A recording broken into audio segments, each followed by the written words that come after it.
বলার সাথে সাথেই ওখানে মাইক্রোটা সেট করাই ছিল ওদের সাথে। আর তো আমাকে এরকম ধাক্কা দিয়ে ভেতরে ঢুকাই দিয়েছে সাথে সাথে। আর ভেতরে যে কয়েকজন ছিল সাথে সাথে টান দিয়ে ভেতরে ঢুকাই নিছে। ভেতরে ঢুকাই নিয়ে চোখ বেঁধে ফেলছে, হাত বেঁধে ফেলছে, মোবাইল, মানি ব্যাগ, ল্যাপটপ যা যা ছিল সাথে, যেহেতু আমি ফ্লাই করবো, ল্যাপটপ সবকিছুই ছিল। ওগুলো জাস্ট 1 থেকে 2 মিনিটের মধ্যে, মানে কোনো কিছু বুঝে ওঠার আগেই ঢুকাই দিছে, টানতে ঢুকাই নিছে, মোবাইল, মানি ব্যাগ, ল্যাপটপ নিয়ে নিছে, দিয়ে গাড়ি টান। তো তখন থেকেই আতঙ্ক স্বাভাবিকভাবে আপনারা মনের পরিস্থিতি বুঝতে পারছেন। আমি একটু সংক্ষেপে বলছি, যেহেতু বাকি ভাইরা বলবে। তো এরপরে আমাকে গাড়ি ড্রাইভ করে নিয়ে গেল, নিয়ে গিয়ে তাদের যে জিজ্ঞাসাবাদের জায়গা, যেহেতু চোখ বাঁধা আমি তো কিছু বুঝতে পারছি না কোথায় নিয়ে যাচ্ছে। তো ওখানে সারা রাত জিজ্ঞাসাবাদ করে আমার mobile, money bag, laptop, Facebook আর ইমেইল, মেসেঞ্জার সবকিছু চেক করতেছে। আর ভয়াবহ, মানে মাঝে মাঝে শারীরিক এবং মানে ইলেকট্রিক শক দেয় বা কি মানে এরকম ইয়ে। তো এরপরে আমাকে সেখান থেকে তাদের যে রুম চোখ বাঁধা অবস্থায় সেখানে নিয়ে গিয়ে রাখলো। রুমে রাখার পরে আমার চোখ খুলে দিল। তো তখন আমি জানি না যে আমি কোথায় আছি, কিন্তু যখন চোখ খুলে দিল, সামনে যেহেতু গার্ড আছে, আমি দেখতে পাচ্ছি যে র্যাবের পোশাক পরা অনেকে গার্ড দিচ্ছে। তো তখন বুঝি যে র্যাব, কিন্তু র্যাবের স্পেসিফিক কোন ইউনিট কারা তখন আমি জানি না। এর পরের দিন আমাকে ওই অবস্থায় রাখার পরে আমার স্বাভাবিকভাবে, আমি যেহেতু কোরিয়াতে যাইনি, আমার ফ্যামিলি মেম্বাররা খোঁজাখুঁজি শুরু করতেছে, আমার বন্ধুরা সবাই খোঁজাখুঁজি শুরু করতে, আমার ওয়াইফের সাথে যোগাযোগ করতেছে, কোনো খোঁজ নাই। পরের দিন তারা আমার মোবাইল থেকে আমার ওয়াইফের নাম্বারে ফোন দেয়। ফোন দিয়ে পরিচয় দেয় যে তারা অপহরণকারী, আমাকে অপহরণ করছে। তো আমাকে যদি দ্রুত ফিরে পেতে চায়, তাহলে দ্রুত তাদের মোবাইলে, মানে তারা একটা ওই অনলাইন নাম্বার দেয়, রকেট এবং 1.5 লাখ টাকা পাঠাইতে হবে। তো এইটার কারণ হচ্ছে যে আমাকে যখন জিজ্ঞাসাবাদ করছে, আমি বলছি আমি যে পিএইচডি স্টুডেন্ট, স্কলারশিপ নিয়ে কোরিয়াতে থাকি, খুব বেশি টাকা নাই, এরকম বুঝতে পারছে। তো এই জন্য ফোন চাইছে। তো আমাদের ভাইয়ের কাছে আরো অনেক ভাই আছে যাদের কাছে মানে লক্ষ লক্ষ টাকা এরকম গুম এবং ক্রস ফায়ার, র্যাবের বিশেষত মহিউদ্দিন ফারুকের একটা বিজনেস, মানে সরকারি তো বাক স্বাধীনতা হরণকারী ফ্যাসিবাদের নির্দেশনা তো ছিল, এবং সেটা ব্যবহার করে সে এই বিজনেস গুলো করতো। আমি জাস্ট 1 মিনিট একটু আপনাদেরকে শোনাই। আমার ওয়াইফকে যখন ফোন দিছিল, তখন সে একটু রেকর্ড করছিল। তো এখন এনামুনকে আমরা ছাড়ার ব্যাপারে ফোন করছি, ঠিক আছে? ঘটনা কি সেটা এখন জানার দরকার নাই। ঘটনা এনামুল বাসায় গেলে, বাড়িতে গেলে তারপরে বলবেন। আচ্ছা, এখন কিছু বলতে পারবো না আমরা, ঠিক আছে? ও ভালো আছে তো ভাইয়া? ভালো না থাকলে কি আমরা যোগাযোগ করতাম? জি জি জি, হ্যাঁ ঠিক আছে। আমি একটু কথা বলতে চাই ভাইয়া, একটু খালি খালি ওর মুখটা খালি শুন ভাইয়া, আমি মরে যাচ্ছি একদম। একটু কথা বলতে দিবেন ভাই? আপনি কি যোগাযোগ করছি দেখে কি এত যোগাযোগ না করলে ভালো হতো মনে হয়? আচ্ছা আচ্ছা, না ঠিক আছে, আপনি যা বলবেন তাই শুনবো, আপনি বলেন। সুস্থভাবে কথা বলেন, আপনাকে বলছি না সপ্তাহে কথা বলেন, কোনো কোশ্চিন করার কোনো কিছু দরকার নাই। জি আচ্ছা ঠিক আছে ভাইয়া। এখন কথা হচ্ছে, আপনি আপনার ভাই ব্রাদার, ওনার ভাই ব্রাদার কাউকে কিছু বলতে পারবেন না, যেহেতু আপনি কথা বলছেন। আমি সবার সাথে কথা বলতে পারবো না, কথা একজনের সাথে বলবো। জি। আর আপনি কাউকে কিছু বলার দরকার নাই যদি এনামুলকে পাওয়ার ইচ্ছে থাকে। আচ্ছা, বলবো না আমি কাউকে। কারণ কে কোন দিক দিয়ে কি সমস্যা করে সেটা বলা যায় না, ঠিক আছে? জি, বলবো না ভাইয়া। এখন আপনাদের দরকার এনামুলকে সুস্থভাবে পাওয়া, আমরা বুঝি এটা। জি। সুস্থভাবে পাইতে হলে আপনার যেমন বলবো সেভাবে করতে হবে। আচ্ছা বলেন। আমাদের 1.5 লক্ষ টাকা দিতে হবে। 1.5 লক্ষ টাকা কখন দেব ভাইয়া? এখন দিবেন? এখন? এত রাতে ব্যাংকে তো টাকা ভাইয়া। আচ্ছা, আমি টাকার ব্যবস্থা করব। হ্যাঁ, আমি টাকা ব্যাংকে? জি, ব্যাংকে। আমি তো কেন, কোন দোকানদার পরিচিত নাই? এই যে মোবাইলের অ্যাকাউন্টের দোকানদার আছে, ওগুলো কেউ পরিচিত নাই? খোঁজ নিলে পরিচিত মানে হয়তো পাবো, কিন্তু আমি তো মেয়ে মানুষ, এটা তো আমার মানে একজনকে হলেও জানাতে হবে। না, আপনাকে কেউ যদি বিদেশ থেকে টাকা পয়সা পাঠায় তো কিভাবে তোলেন? ওর অ্যাকাউন্টে তোলেন না? বিদেশ থেকে তো পাঠায় না, আমার হাজবেন্ড তো মানে, আমি তো প্রাইমারি স্কুলে চাকরি করি, আমার টাকা দিয়ে আমি চলি, বুঝছেন? এখন তো আর আগের মতো দুনিয়াদারি নাই, ঠিক আছে? জি, আমি যেভাবে হোক পাঠাই দেবো ভাই, এখনই আজকেই পাঠাই দেবো ইনশাল্লাহ। আপনি দেখেন, চেষ্টা করেন, যদি পাঠাতে পারেন আমরা রাতের মধ্যে ছেড়ে দিব। আচ্ছা। আর যদি আপনার কথা বলে আপনার যত দেরি হবে আমার তত দেরি হবে। না, আমরা পাঠাই দেবো ভাই রাতের আর মধ্যে। যদি কাউকে কিছু বলেন, কারোর সাথে পরামর্শ করেন, সবাই কিন্তু পরামর্শ নেগেটিভ দিবে, কেউ কিন্তু না, সুস্থভাবে আমি একজনকে জানাই, আমার একটা ভাই আছে, আমি আমার ভাই ইসলামপুরে থাকে, আপনি কথা বলছেন মনে হয় তার সাথে, আমি ওনাকে জানাই, উনি টাকার ব্যবস্থা করে দিবে। ওনার পরিচিত বিকাশের লোক আছে। ইসলামপুরে কে থাকে? আমার বোনের জামাই। আমার বলেন, ওনাকে বলেন না হয় আমার রবি নাম্বারে ফোন করতে। আচ্ছা অথবা আপনি ওনার সাথে কথা বলে আমাকে ফোন করেন, রবি নাম্বারে করেন, ওর মোবাইল এখন বন্ধ করে দিব। আচ্ছা, ঠিক ওর আছে। মোবাইল সময় একেবারে ওকে গাড়িতে তোলার পরে ওকে মোবাইল দেওয়া হবে। আচ্ছা ভাই, আমরা টাকা পাঠাই দেবো, কোনো সমস্যা নাই। হ্যাঁ, টাকা পাঠাই আরে ভাই, টাকা আমরা যেটা দিচ্ছি সেটা দিলে আর আপনাদের সাথে কোনো বিমানে করেন কেন করবো, কোনো দরকার আছে? জি জি ভাই, আমি পাঠাই দেবো, টাকা রাতে পাঠাবো। ঠিক আছে, জি রাখেন। আপনি আপনার লোককে বলেন বা আপনি কথা বলেন, ওই রবি নামটা ফোন দেন, আপনি আপনার লোকের সাথে কথা বলেন। আচ্ছা আচ্ছা, ঠিক আছে। ঠিক আছে। আচ্ছা। আল্লাহ। জি, আপনারা সবাই শুনলেন, কারণ তখনও আমার ফ্যামিলি, আমার ওয়াইফ জানে যে আমি অপহরণ হয়েছে, তারা পরিচয় দিচ্ছে অপহরণকারী। সেই সময় কলটা রেকর্ড করছে যে পরের দিন যে আইন শৃঙ্খলা বাহিনীর কাছে দিবে যে আমার হাজবেন্ডকে খুঁজে পাওয়া যাচ্ছে না, উদ্ধার করে দেন। কিন্তু আসলে পরেই তো টের পাইছে যে আসলে আইন শৃঙ্খলা রক্ষাকারী বাহিনী, বিশেষ করে র্যাব এর কুখ্যাত মহিউদ্দিন ফারুকী, সে আমাকে গুম করছে। এরপরে তারা টাকা পাঠাইছে, টাকা পাঠানোর পরে আর যোগাযোগ নেই। আমার নাম্বারটা আমার মোবাইল থেকেই ফোন দিয়েছিল আমার ওয়াইফকে, এরপরে নাম্বার বন্ধ, সবকিছু বন্ধ, কোনো খোঁজ খবর নাই। তখন সবাই আতঙ্কিত হয়ে পড়ছে, কোথায় গেল টাকা, নিল আবার কোনো খোঁজ খবর নাই। তখন বিভিন্ন সাংবাদিকরাও যোগাযোগ করতেছে, তখন সাংবাদিকদের মাধ্যমে বিভিন্ন জায়গায় নিউজ হয়ে গেল, এবং যাকে আমি একটা কপি প্রিন্ট এনেছি, আপনারা অনলাইনে সার্চ দিলেই পাবেন। কোরিয়া যাওয়ার পথে পিএইচডি গবেষক অপহরণ, 2018 সালের 24 নভেম্বর এটা প্রকাশ হয় প্রথম আলোতে। অন্যান্য অনেক মিডিয়া, আপনারা সেই সময় আপনাদেরকে ধন্যবাদ এবং কৃতজ্ঞতা জানাচ্ছি যারা সেই সময় সাহস করে, আপনারা, আমরা জানি সেই নিউজগুলো প্রচার করার মতো সুযোগ ছিল না, তারপরেও আপনারা সাহস করে আমাদের যে নিখোঁজ সেই নিউজগুলো আপনারা প্রচার করেছেন, আপনাদের প্রতি ধন্যবাদ এবং কৃতজ্ঞতা জানাই। তো যখন এই নিউজগুলো আসলো যে আমাকে পাওয়া যাচ্ছে না, অপহরণ, যেহেতু আমি কোরিয়াতে তখন পিএইচডি করি, দেশে ইউনিভার্সিটিতে করছি, আমার সাংবাদিক বন্ধু বান্ধব অনেকেই আছে, তো নিউজগুলো অনেকটা ভাইরাল হয়ে যায়, সবাই শেয়ার করে। তো তখন মহিউদ্দিন ফারুকী এবং তার দল আমাকে গ্রেপ্তার দেখানোর জন্য নাটক সাজায় দ্রুত। আমাকে রাত 4টার সময় গুমের রুম থেকে বের করে নিয়ে আসে, আপনি দ্রুত বের হন, আপনাকে নিয়ে অপারেশনে যেতে হবে। তখন তো এমনিতেই প্রতি মুহূর্তে মৃত্যুর আতঙ্কারী রাত 4টার সময় বের করতেছে, আমি তখন পুরোপুরি শিওর যে আমাকে ক্রস ফায়ারে দেওয়ার জন্য, শুধু বলছে আপনি বের হন, আপনাকে নিয়ে অপারেশনে যেতে হবে। তো আমি তাদের কাছে একটু সময় চাই, আমাকে একটু সময় দেন, আমি একটু নামাজটা পড়ে বের হই, জীবনের শেষ। আমার কাছে মনে হচ্ছে পুরোপুরি ক্রস ফায়ার, তো তাড়াতাড়ি করেন, আপনি তাড়াতাড়ি নামাজ পড়ে বের হন। আমি নামাজ পড়ে আল্লাহর কাছে কান্না করে, একদম জীবনের শেষ মুহূর্তের যত গোনা মাপ আল্লাহর কাছে মাপছে, তারপরে বের হলাম, আমাকে চোখ বেঁধে আবার নিয়ে গেল। তো মোটামুটি 1.5 ঘন্টা গাড়ি চালানোর পরে, গাড়ি কোথায় আমি যেহেতু চোখ বেলা বুঝতে পারতেছি না, তো গাড়ি থামানোর পরে আমাকে 3 দিন আগে যেভাবে তুলে নিয়ে গেছিল, আমার ল্যাপটপের ব্যাগ, হ্যান্ড ট্রলি সবকিছু ধরাই দিল, চোখটা খুলে দিল। তখন আমি দেখি বিমানবন্দর স্টেশনের সামনে আমাকে নামাই দিছে, বলে যে তুই যা, তোর যেখানে খুশি যা। তো আমি হাঁটতেছি, আমার চারপাশে ওরাও সবাই ঘিরে ধরে আসছে, আমি তো ওদেরকে অনেক কিছু নিয়ে যেতে 2-3 দিন ওখানে ছিলাম, গার্ড দিছে।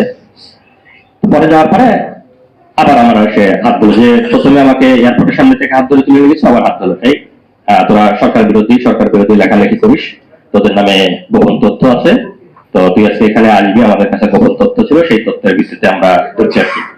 আর ওরা গিয়ে করছে কি, একটা ট্রেনের টিকিট কেটে আমার ল্যাপটপের ব্যাগের মধ্যে ঢুকাই দিছে, যে আমি এইমাত্র পাবনার ঈশ্বরদী থেকে ট্রেনে করে বিমানবন্দর স্টেশনে নামলাম। যেহেতু আগের দিন নিউজ হয়েছে চাঁদাবাজির, এবং আমার বাড়ি পাবনার ছেলে কোরিয়া থেকে তাকে নিখোঁজ হয়ে গেছেন, পাবনার ঈশ্বরদী থেকে ট্রেনে করে বিমানবন্দর স্টেশনে আসলাম, এরকম একটা ট্রেনের টিকিট আমার ল্যাপটপের ব্যাগে ঢুকাই দিছে। তো আমাকে হাত ধরে বের করে ওই ট্রেনের টিকিটটা বের করলে আশেপাশের লোকজনকে দেখাচ্ছে, এই যে দেখেন ভাই, আমাদের কাছে গোপন তথ্য ছিল, এরা সরকার বিরোধী, ফ্যাসিবাদ বিরোধী লেখালেখি করে, নির্বাচনকে সামনে রেখে অনেক অপপরিকল্পনা করতেছে। তা আমরা গোপন তথ্যের ভিত্তিতে ধরতে আসি যে পাবনা থেকে ঈশ্বর কেমন আসলো, আমাদের কাছে যে ট্রেনের টিকিট। তো সেটা নিয়ে আবার আমাকে আবার গাড়িতে করে ইয়েতে নিয়ে গেল তাদের র্যাবের অফিসে, এবং সেখানে যাওয়ার পরে আমাকে এই প্রথম চোখ খোলা অবস্থায় ওই অফিসারের রুমে নিয়ে গেল। এরপর এর মাঝে যতবারই অফিসারের রুমে নিয়েছে চোখ বাঁধা অবস্থায়, এই প্রথম চোখ খোলা অবস্থায় অফিসারের রুমে নিল। তো আমি এই জন্যই এখন এর নামটা বলি, কারণ এখনো তো আমি চিনি না কে।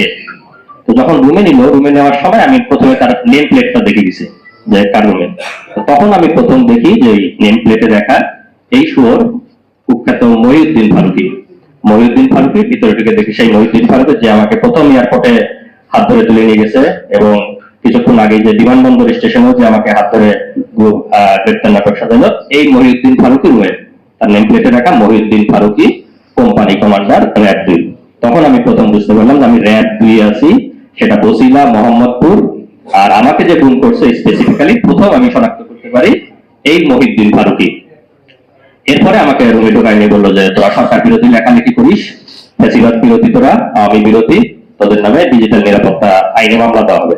তখন আমার নামে মিথ্যা বানোয়াট একটা ডিজিটাল নিরাপত্তা আইনে মামলা দিয়ে আমাকে মানে জেলে পাঠাই দেয়, এবং তারা তাদের মতো করে বানোয়াট বিভিন্ন রকম, এরা সরকার বিরোধী, এরা লেখালেখি করতো বিভিন্ন রকম, তাদের মতো করে প্রেস ব্রিফিং করে মহিউদ্দিন ফারুকী আমার নামে। তো এই পরে তো ইয়ে থেকে বের হয়ে আসলাম। তো এইটা হলো আমার সংক্ষিপ্ত কাহিনী। তো আপনাদেরকে যেটা বোঝাইতে চাচ্ছি যে এই মহিউদ্দিন ফারুকী আমার মতো আমার পাশে যারা ভাই তারাও সবাই বর্ণনা করবেন, সবাইকে স্পেসিফিক্যালি মহিউদ্দিন ফারুকী গুম করছে। আমরা অনেকেই জানেন যে অনেক ভাই আমাদের নির্যাতিত মজলুম যারা 3 বছর 5 বছর 8 বছরও গুম হয়েছে, কিন্তু সমস্যা হলো যে কে স্পেসিফিক্যালি গুম করছে এটা আমরা আইডেন্টিফাই করতে পারি না।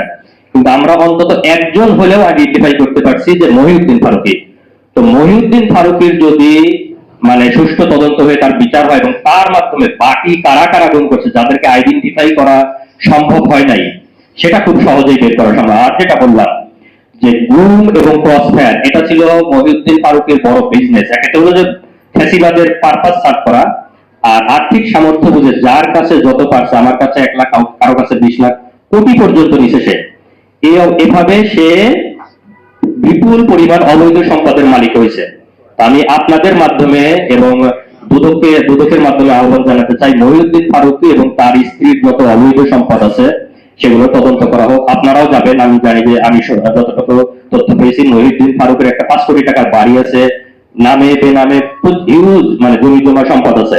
আপনারা তদন্ত করলে বের করতে পারবেন, এবং আমি দুদকের কাছে আহ্বান জানাই তার এই অবৈধ সম্পদ, একজন সরকারি কর্মচারী হয়ে সে কিভাবে এত অবৈধ সম্পদের মালিক, এটা হলো তার গুম এবং ক্রস ফায়ার বিজনেসের মাধ্যমে। তো আমি আহ্বান জানাচ্ছি তার পরিবার এবং তার ওয়াইফ এবং তার যেন ব্যাংক অ্যাকাউন্টের হিসাব না হয়, তার অবৈধ সম্পদের তদন্ত করা হয়। আর পরিশেষে আমি আপনাদেরকে ধন্যবাদ জানাই এখানে আসার জন্য, এবং আমি পরিশেষে গুম কমিশন, ট্রাইব্যুনাল, সরকার এবং সমন্বয়কদের কাছে আপনাদের মাধ্যমে আহ্বান জানাতে চাই যে এই কুখ্যাত মহিউদ্দিন ফারুকীর যেন সুষ্ঠু তদন্ত করা হয়। এবং আমরা চাই না যে ফ্যাসিবাদের মতো যে ফাঁসি চাই, এরকম আমরা চাই না। আমরা যদিও দেখেছি ফাঁসি চাই, কিন্তু আমরা চাই বিচারের মাধ্যমে তার যে উপযুক্ত যে শাস্তি সেটাই হোক। এবং আমরা এটাও বিশ্বাস করি যদি সুষ্ঠু বিচার হয়, মহিউদ্দিন ফারুকী যে অপরাধ করেছে একবার ফাঁসি তার যথেষ্ট হবে না, তাকে 20 বার ফাঁসি দিলেও তার এই মানে পাপের কোনো শাস্তি হবে না। এজন্যই আমরা দাবি করেছি যে মহিউদ্দিন ফারুকীর ফাঁসি চাই, কিন্তু আমরা চাই বিনা বিচারে না, বিচারের মাধ্যমে, সুষ্ঠু বিচারের মাধ্যমে মহিউদ্দিন ফারুকীর ফাঁসি হোক। আপনাদের সবাইকে ধন্যবাদ। আসসালামু আলাইকুম।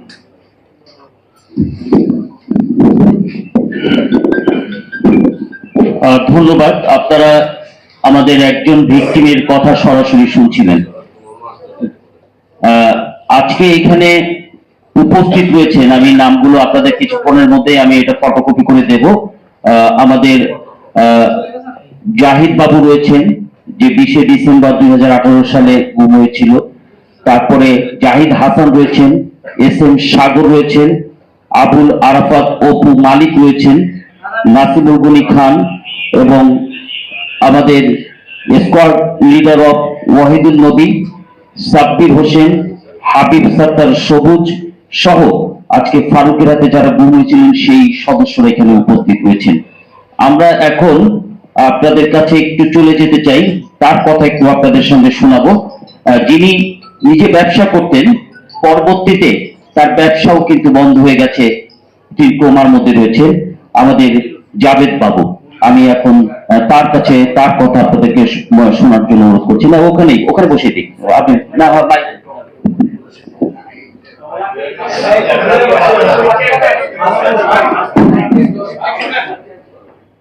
আমাদের ছিল এখন যে বক্তব্য দেবে তারপরে কার কাছে প্রশ্ন আমাদের হারাই যাবে। আচ্ছা আচ্ছা, একটু প্রশ্ন ছিল আপনাদের প্রশ্নগুলো আসলে করে দেন নাকি আরো দূরে যাবে? আপনারা যে পেজ লিস্টটা করেন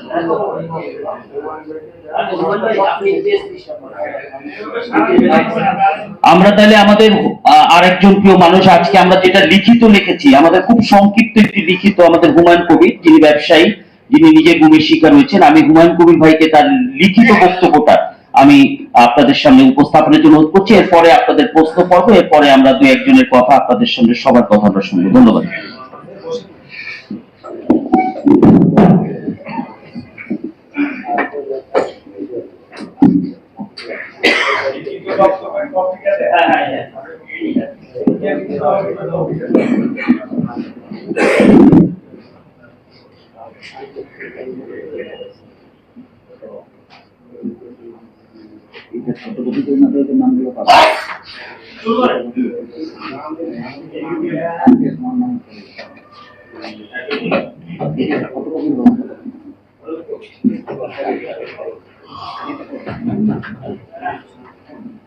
পিছনে একটা দুটো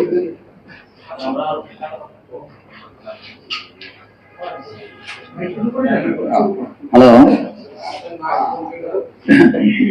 জি, আমার নাম হুমায়ুন কবির। আমি ছাত্র দলের প্রতিষ্ঠাতা সদস্য একজন। ব্যবসা করতাম, কিন্তু আমি সরাসরি রাজনীতির সাথে, ছাত্র দলের রাজনীতির পরে আর জড়িত ছিলাম না। কিন্তু আমি গত 16-17 বছর ধরে ব্লগে এবং ফেসবুকে লেখালেখি করি, এবং সেটা সরকারের সমালোচনা, যেটা নিশ্চিতভাবে আমি জানি বা বিভিন্ন মিডিয়ার মাধ্যমে পড়ে করেছি, জেনেছি, সেইগুলো নিয়েই আমি ফেসবুকে এবং ব্লগে লেখালেখি করি। তো গত 2018 সালের 27শে অক্টোবর আমি ঢাকা থেকে পিরোজপুর যাচ্ছিলাম আমার একটা পারিবারিক জমি জমা সংক্রান্ত মামলায় হাজিরা দিতে। বাসা থেকে আমি 3:30 নাগাদ বের হয়ে উবার নিয়ে চলে যাই সাভার থেকে। বাসা থেকে আমি 3:30 নাগাদ একটা উবার নিয়ে সদরঘাট চলে যাই। তো সদরঘাটে পৌঁছে 4:30টার দিকে বা 4:45টার দিকে, এবং ওখানে আমি আসরের নামাজ আদায় করি, এরপরে মাগরিবের নামাজ আদায় করি। ওখানে আমার স্টিমার ছিল এমভি টাইম, ওটার আমার 7 নম্বর কেবিনে আমার বুকিং ছিল আমি। তো ওখানে যাওয়ার পরে মাগরিবের নামাজ আদায় করে স্টিমারের ঝুলনের সামনে আমি বসে কফি খাচ্ছি। ঠিক এই সময় 4-5 জন লোক ওখানে উপস্থিত, সাদা পোশাকে। একজন আমার নাম ধরে ডাকে, হুমায়ুন কবির। আমি তাকালাম তার দিকে, তো বলে ওঠেন। তো আমি বললাম, কে আপনি? বলে হুমায়ুন কবির, জুলভান, ওঠেন। আমার জুলভান নামে আমি আইডিতে লিখি, ব্লগে লিখি, এই জন্য আমাকে জুলভান বলে। তো যাই হোক, আমি উঠে দাঁড়ালাম। দাঁড়ানোর সাথে সাথেই একজন আমাকে হাত ধরে টেনে পাশে নিয়ে যায়, এবং আরো সাথে 4 জন লোক ছিল। তারা আমাকে পিস্তল ধরে এই 2 পা জোরে, এবং একজন প্যান্টের বেল্ট ধরে পিছন থেকে ধরে একদম রেলিং এর পাশে নিয়ে যায়, এবং বললে, আমি চিৎকার করলাম যে আপনারা আমাকে কে নিয়ে যাচ্ছেন? তখন বলেন যে একটা কথা বলবেন, একদম গুলি করে দেবো। তো এইভাবে আমাকে ধাক্কিয়ে নিয়ে যায়। তো আমি বললাম যে আমাকে নিয়ে যাচ্ছে, ওখানে আরো কয়েকজন ফরেনার ছিলেন, যাত্রী, যারা সুন্দরবন থেকে যাচ্ছে, এবং আমার পাশে একজন সাংবাদিক ছিলেন, ওনার নাম মোর্শেদ আলী খান। উনি ডেইলি স্টারের সাংবাদিক এবং বিবিসির সাংবাদিক ছিলেন। তো ওই ভদ্রলোক একজনই একটু প্রতিবাদ করলেন, বললেন যে ওনাকে আপনারা নিয়ে যাচ্ছেন, কারা এভাবে কেন নিয়ে যাচ্ছেন? তো বললো যে আমরা গোয়েন্দা বিভাগের লোক। এই বলে আমাকে একদম টেনে নিয়ে যায়। কিছুক্ষণের মধ্যেই আমাকে দোতলা থেকে নামিয়ে ওই পার্কিং এ নিয়ে যায়। পার্কিং এ যেয়ে দেখি যে সেখানে একটা সিলভার বা সাদা রঙের মাইক্রোবাস দাঁড়ানো আছে, দরজা খোলা, কিন্তু উজ্জ্বল আলোর জন্য আমি সাদা না সিলভার এটা ঠিক ইয়ে করতে পারি না একটু সময়ের জন্য। তো আমি ওখানে যাওয়ার পরে আমাকে ধাক্কা দিয়ে ভিতরে ঢুকাই দেয় মাইক্রোবাসের ভিতরে। মাইক্রোবাসটা ভিতরে 3 সিট, তো তার মধ্যে পিছনে 3 জন বসা ছিল, আর মাঝখানের সিটে আমার 2 পাশে 2 জন। আমাকে উঠায় নেওয়ার পরই 2 হাত পিছনে নিয়ে হ্যান্ডকাপ লাগাই দেয় এবং চোখ ভেজা গামছা দিয়ে বেঁধে দেয়। আমি গামছাগুলো দেখছি, ওই সামনেই গামছা বাঁধা ছিল, ওই রেলিং এর ভিতর সামনে। তো আমাকে চোখ বেঁধে নিয়ে যায়। ওই চোখ বাঁধার পরে প্রায় আধা ঘন্টা গাড়িটা চলে। এরপরে আমি শব্দ পাই যে একটা গেট খোলার, যেমন প্লাস্টিক্যাল গেট যেভাবে খুললে বা স্লাইডিং ডোর খুললে যেভাবে শব্দ হয়, ওরকম শব্দ হলো। তো আমি জানি না কোথায় নিয়ে গেছে, আমাকে নামালো ওইভাবে 2 জায়গায় ধরে আমার সম্ভবত এটা আমি মনে করি যে আমার ছবি তোলা হয়েছে, কারণ আমার থুতনি একজনে এরকম তুলে দিয়েছে যে সোজা হয়ে দাঁড়াবে। তো ওভাবে আমি দাঁড়ালাম। তো আমার প্যান্ট থেকে বেল্ট খুলে নিল, জুতা খুলে নিল, মোজা খুলে নিল খালি পায়ে, নিয়ে আমাকে প্রায় 25-30 কদম দূরে হাঁটিয়ে নিয়ে যায়। নিয়ে একটা রুমের মধ্যে বসায়, সে রুমটা এসি রুম ছিল। তো ওখানে আমি একা বসে আছি।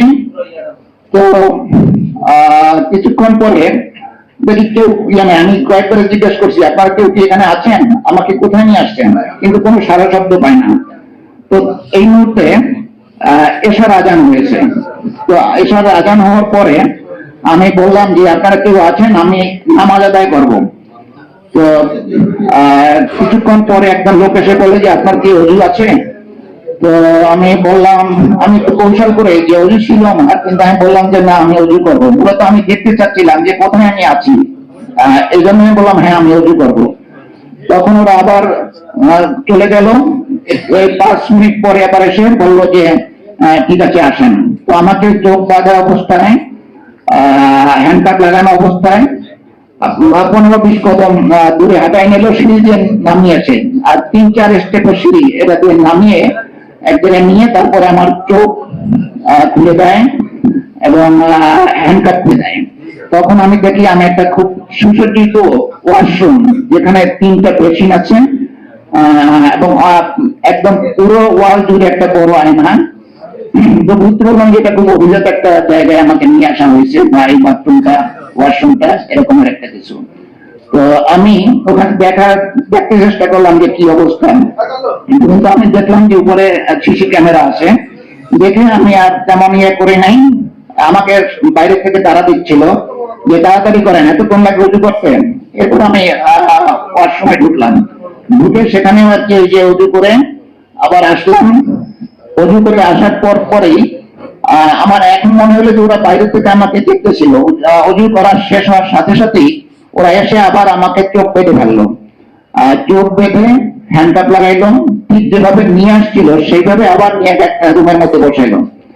বসানোর পরে বললো যে এখানে যায় নামাজ নাই, নামাজ পড়তে হবে চেয়ারেই। আমি বললাম না চেয়ারেই পড়বো, আমি কোনো অসুবিধা নেই।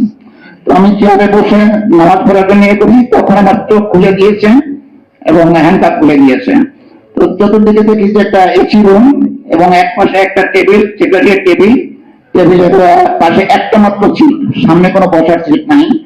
আর ওই সিটের চেয়ারের পাশেই একটা মিলিটারি বুট।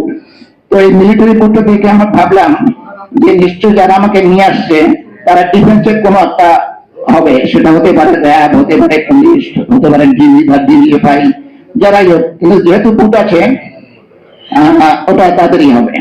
তো এটা দেখার পরে আমাকে ওখান থেকে নামাজ পড়ার পরে আবার আমার চোখ পেতে থাকলো। চোখ পেতে টিস্যু দিয়ে আমার এটা নিচে ঢুকিয়ে দেয় যাতে আমি না দেখতে পারি একদম, এবং হ্যান্ডকাপ লাগাই দেয় পিছনে। কিছুক্ষণ পরে আমাকে অন্যত্র নিয়ে যায়। নিয়ে সেখানে যাওয়ার পরে আমাকে জিজ্ঞেস করে যে আপনাকে কেন এখানে ধরে আনা হয়েছে? আমি সেটা তো আমি জানি না, আমি কিভাবে জানবো আমাকে নিয়ে আসা হয়েছে? বলছে আপনার আরেকজনের জিজ্ঞেস, একজনের পর আরেকজনের জিজ্ঞেস করে নাম কি, বাবার নাম কি, মায়ের নাম কি, ছেলেরা কি করে, ইত্যাদি ইত্যাদি, পেশা কি। এই তারপর বলে চা খাবেন? আমি বললাম না চা খাবো না। বলছে কেন খাবেন না? আমার খাওয়ার মতন ইয়া নাই, মানসিকতা নাই। বলছেন না আপনি খান, আপনি যদি খান তাহলে আমরাও আপনার সাথে একটু চা খেতে পারি। তো আমি বললাম যে ঠিক আছে খান। বলছে কি চা খাবেন, দুধ চা না রং চা? আমরা রং চাই দেন। তখন একজন বললো যে এই ওনাকে রং চা দেয়। বলার সাথে সাথেই আমাকে লাঠি দেয়, সম্ভবত এখানে আঘাত করে।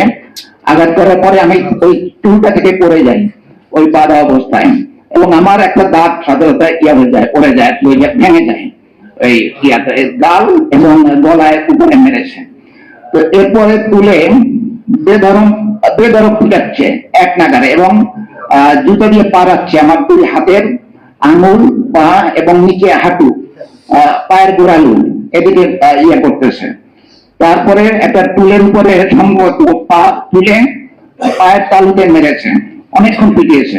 পিটানোর পরে জিজ্ঞাসা করতেছে যে আমি কেন সরকারের বিরুদ্ধে লিখি, সেটা ইত্যাদি।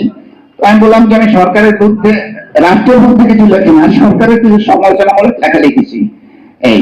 তারপরে বলো যে তুই ট্রেনিং, তোকে সবাই ছাড় বলে কেন?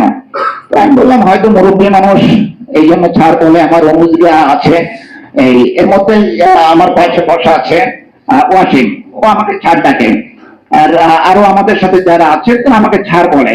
এটা বলে হয়তো ওই সিনিয়রিটি মেনটেন করে বলে। তো বলছে তুই সিনিয়র, হয়তো তুই আমাদেরও সিনিয়র, তাহলে কি করে ছাড় বলবো আমরা?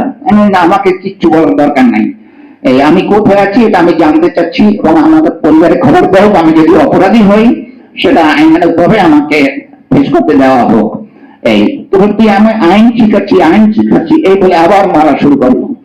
এইভাবে মারতে মারতে আমাকে কত রাত হয়ে গেছে আমি জানি না। তারপরে বললো যে ইমেইল এবং ব্লগের পাসওয়ার্ড দেওয়ার জন্য। তো আমি পাসওয়ার্ড বললাম যে ওটা তো আমার চেক করা আছে, আমার ল্যাপটপে আছে ব্যাগের মধ্যে, কিন্তু আমি বলতে পারবো না, মুখস্থ বলতে পারবো না। তো বলবো আমি বললাম ল্যাপটপটা যদি বের করে দেন তাইলে আমি হয়তো ওটা অটো আমার মনে আসবে। তো ওরা আমাকে অন্য একটা রুমে নিয়ে ল্যাপটপটা দিল বের করে, আমি পাসওয়ার্ড দিয়ে ওপেন করে দিলাম ওনাদেরকে। এরপর আবার আমাকে নিয়ে আসা হইলো কিছুক্ষণ ওইভাবে বেঁধে, চোখ বেঁধে এবং হাত পিছনে।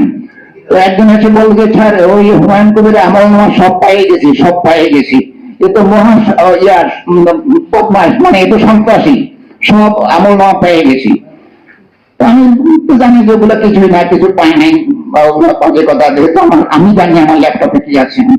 শেষ পর্যন্ত ওরা অনেক আমাকে মারধর করে বললো যে ওকে কানে দুল পরাই দাও। তো আমি জানি নাকি, তো আমাকে কানে ইলেকট্রিক শক দিল। কানে ইলেকট্রিক শক দেওয়ার পর কান বন্ধ হয়ে যায়, আমি চিৎকার করে বেহুশ পড়ে যাই, এবং এখনো আমার কান বন্ধ, একটা কান বন্ধ আছে এখন পর্যন্ত, আমি গান শুনতে পাই না। তো এইভাবে চলে গেল। তারপরে বলতেছে যে ওকে ক্রস ফায়ারে দিয়ে দাও, এই তওবা করো। তো তওবা করার কথা বলার পরে আমি এবার খুব একটু আশ্বস্ত হয়েছি এবং খুশি হয়েছি যে আমাকে এত মার আমি সহ্য করতে পারছি না, আমাকে ক্রস ফায়ারে দিবে। তো আমি বললাম আলহামদুলিল্লাহ, আমার কোনো ইয়ে নেই। তো একজন হিসাবে বলো তওবা করার জন্য, আমি বললাম আমি নিজেই তওবা করি। তওবা করলাম। তো এরপরে দেখি কোনো সারা শব্দ নাই, কোনো লোকের ইয়ে নাই। তখন ফজরের আজান হয়েছে। এই মুহূর্তে কারো সারা শব্দ না পেয়ে হঠাৎ দুইজন লোক এসে আমাকে দুই দিক থেকে ধরে টেনে একদম নিয়ে যায়। নিয়ে একটা রুম কিনা সেটা আমি তখনও যাই না, যেহেতু আমার চোখ বন্ধ। এই চোখ মাথা নিচু করে ঢুকে একদম এরকম জোরে ধাক্কা দিয়ে ভিতরে ঢুকাই দেয়, দিয়ে তারপরে ওরা চলে আসে। ওই রুমের মধ্যে আমি বুঝতে পারছি না এটা কিসের রুম বা কোথায় নিয়ে আসছে। তো আমি অনেক কষ্ট করে, যেহেতু আমার হাত পিছনে বাঁধা, এই জন্য আমার ব্যালেন্স কাটতে পারছি না, আর আমি কাত হইতে পারতেছি না, কোমরে ব্যথার জন্য বসতে পারছি না। এদিকে রক্ত, যখন আমি বাম পাশে কাত হই তখন আমার নাক দিয়ে রক্ত বের হইতে থাকে।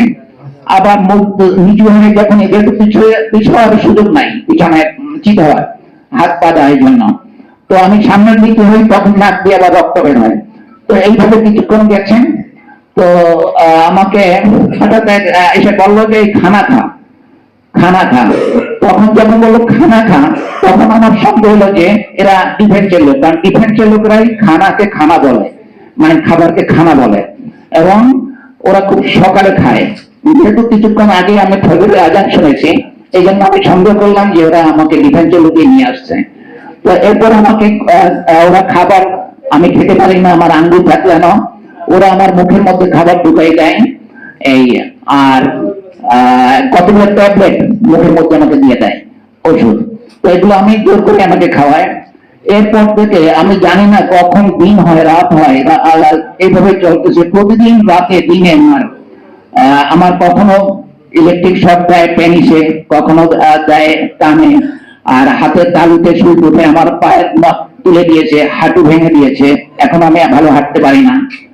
আমার কোমরে মেরেছে, আমার এই কাঁধে শোল্ডারের উপরে ভারী কিছু দিয়ে পিটেছে, কারণ কি দিয়ে পিটায় সেটাও তো আমি দেখতে পাই না, কারণ যেহেতু আমার চোখ বন্ধ।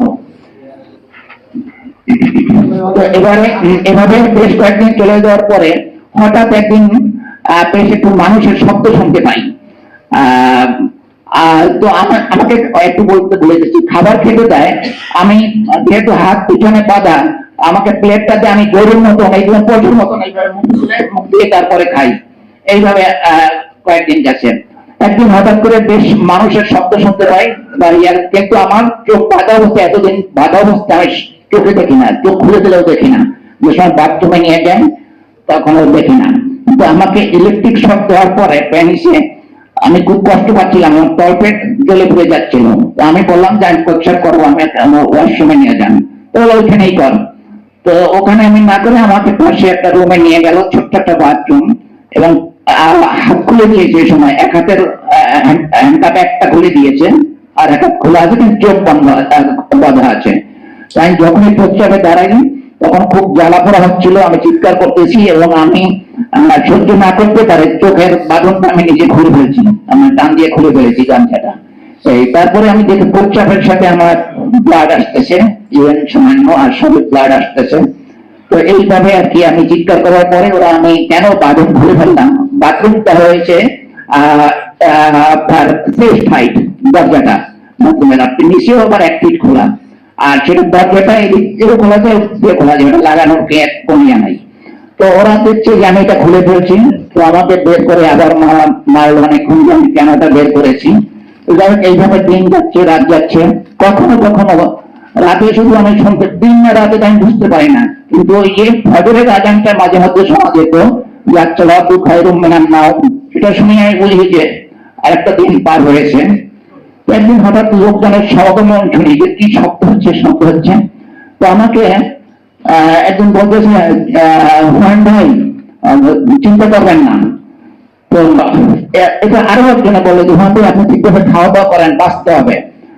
পরে আমরা জানলাম যে কারা সেখানে। আমি একটু দেখলাম শুধু আমাদের এই ওকে দেখলাম আর কি, ফসিলকে বললাম, ফসিল ও বললো যে হুমায়ুন ভাই আমাকে আজকে কোর্টে ছাড়া করবে। এর আগে কিন্তু ওর সাথে আমার দেখা হয় না, বা কে আছে আমি জানি না।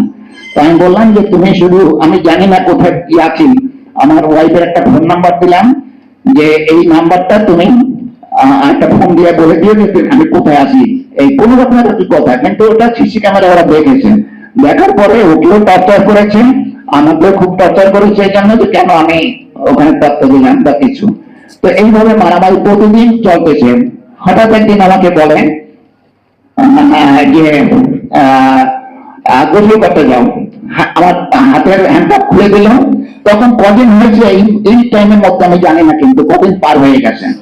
বলে যে গোসল করতে যাও, শেভ করো। তো আমার হাত তো ওই সময় ভাঙা, আমি হাত বললাম যে শেভ করতে পারবো না। তখন ওদের একজন লোক এসে আমার শেভ করে দিল, আমার চোখের বাঁধন হাতের খুলে আমি গোসল করে আসলাম। এবং আমার সাথে যে লেদারটা ছিল, সুটকেস ছিল, লাগেজ সুটকেস, সেটা ওই দিনই আমার সামনে দেয়। দেওয়ার পরে আমি সেখান থেকে আমার অন্য কাপড় বের করে পরি, আর আমার রক্তাক্ত শার্ট যেটা শুকিয়ে গেছে যে এতদিন ধরে, তো সেটা ওরা নিয়ে যায়। ওরা বললো, আমি জিজ্ঞেস করলাম ভাই আজকে কি বার, আজকে কত তারিখ, জানার জন্য যে আমি কতদিন ধরে এখানে আসি। তো বললো যে 7 তারিখ, কিন্তু 7 তারিখ ছিল না, দিন ছিল দিন 6 তারিখ। তো যাই হোক, বলে যে আপনাকে ছেড়ে দেওয়া হবে। তো আমাকে ছেড়ে দেবে বা ছেড়ে দেবে না, এই নিয়ে এখন আর আমার কোনো অনুভূতি নাই, কারণ আমার কোন রকমের কোনো অনুভূতি আমি ফিল করছিলাম না। তো যাই হোক, আমাকে, আমি একটা রোবটের মতন, আমাকে ধরে ধরে হাঁটাই নিল প্রায় বৃষ্টির দূরে নিয়ে একটা বারান্দায় দাঁড় করা হলো। তখন দেখি রাত এবং বিশাল কম্পাউন্ড এরিয়া, সেখানে অনেকগুলা গাড়ি আছে, গাড়িতে লেখা আছে র্যাব 10। তখন তো this is the first time আমি ইয়ে করলাম, কনফার্ম হলাম যে আমাকে র্যাব 10-এ ধরেছে। এই আর সেখানে ব্যাডমিন্টন খেলতেছিল। হ্যাঁ তখন ব্যাডমিন্টন খেলতেছে অনেকে। তো এই অবস্থায় তো আমাকে একটা মাইক্রোবাসে এসে আবার তুলে নিয়ে গেল এবং বললো, আমার 2 পকেটে 2টো ফোন দিল, এটা আমার ব্যবহৃত ফোন, এবং রুমালে বলছে এখানে তোর টাকা আছে, এই তো তোকে ছেড়ে দেওয়া হবে। আমাকে মাইক্রোবাসে তুলে নিয়ে গেল। অনেকক্ষণ মাইক্রোবাসটা চলার পরে আমি দেখি যে পাশে লেখা সাইনবোর্ডে ঢাকা চট্টগ্রাম মহাসড়ক এবং পীরের বাড়ির গেট, এটা লেখা, এবং সেখানে অনেকগুলো বাসের কাউন্টার। তো আমাকে একটা কাউন্টারের সামনে একটু দূরে ছেড়ে দিয়ে বললো যে তোমাকে ছেড়ে দেওয়া হলে তুমি যাও। তো আমি বের হইয়া দেখি যে অনেক লোকজন, তখন 10টা হবে রাত। তো ওই লোকের মধ্যে আমি তাকেই দেখি পাশে র্যাবের ইউনিফর্ম পরা অনেকে, এবং যে লোকটা আমাকে প্রথম দিন হাতে ধরেছিল স্টিমার থেকে, তাকে দেখি ইউনিফর্ম পরা একটা জিপে সামনে বসা আছে উনি, আরো 5-7 জন র্যাবের সদস্যরা বসা, সদস্য, এবং তারা আমার দিকে তাকাইছে। আমি ওদেরকে দেখে ভাবলাম যে তো আবার আমাকে ধরতে পারে। আমি একটু ওই অবস্থায় জোরে হাঁটতেছিলাম, হাঁটতে পারি না, আমার হাতটা ভাঙা। তো ওর মধ্যেই আমি একটা কোন রকম মানে জীবনের ঝুঁকি নিয়ে জোরে হাঁটতে শুরু করেছি।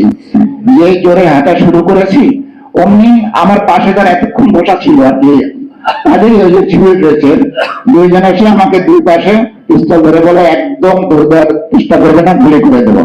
তখন আমি ভাবলাম যে আমাকে আসলে ছাড়ে নাই, আমি ওদের হাতে বন্দি আছি। ঠিক এই মুহূর্তে 4-5 জন র্যাবের সদস্য ইউনিফর্ম পরা, তারা এসে আমাকে ওখানে জাপটে ধরে। হ্যাঁ, সেখানে আমাকে জাপটে ধরে। হ্যাঁ, সেখানে আমাকে জাপটে ধরে বলা যায় যে হুমায়ুন কবিরকে ধরা হয়েছে